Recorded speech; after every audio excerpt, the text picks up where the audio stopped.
行政院伫今仔日公布4项居住政策，其中一项就是甲社会主体摕11000户来做这婚育主体，有6岁以下的囡仔这家庭呢，停好住12年。另外也扩大这租金补贴范围，结婚是加1.5倍，若生一个囡仔呢，搁再加0.5倍。目的就是要鼓励民众结婚生囝，相关的政策会投入269亿。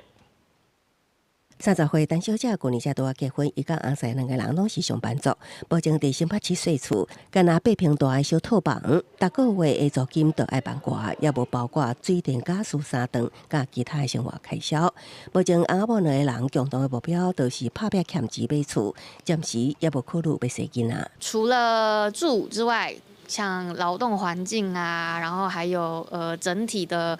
可能因为物资就是每一年都在涨，但是我们的薪水也都没有涨了，那没有办法给他最好的情况之下，我可能会先暂时考虑就是缓一缓，然后继续存钱。其实，类似陈小姐这款的拄啊结婚的翁仔某也有真侪。为着鼓励少年人敢结婚愿意生，行政院公布青年婚育税厝协助方案，其中包括社会体会释出2成作为婚育体，互有0到6岁囡仔的家庭，会当住满12年，有计今年底进前会释出1000户，未来3年内会阁释出1万户，伫补助代管社会体部分，有未成年子女也是新婚家庭提供育儿安全设施补助，当年上悬6000。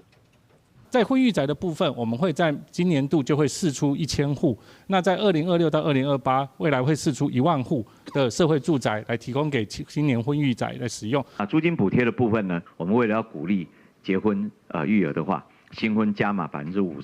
每多生1胎再多加码50%。内政部强调，9月底会提出租赁条例修法，包括保障3年租期、小额租金起伏，袂当超过当季房租指数年增率。那厝头家技术厝卡申请租金补贴加刷入户籍会修法。另外，税厝若有相关纠纷，政府会免费提供调解。公视新闻采访报道。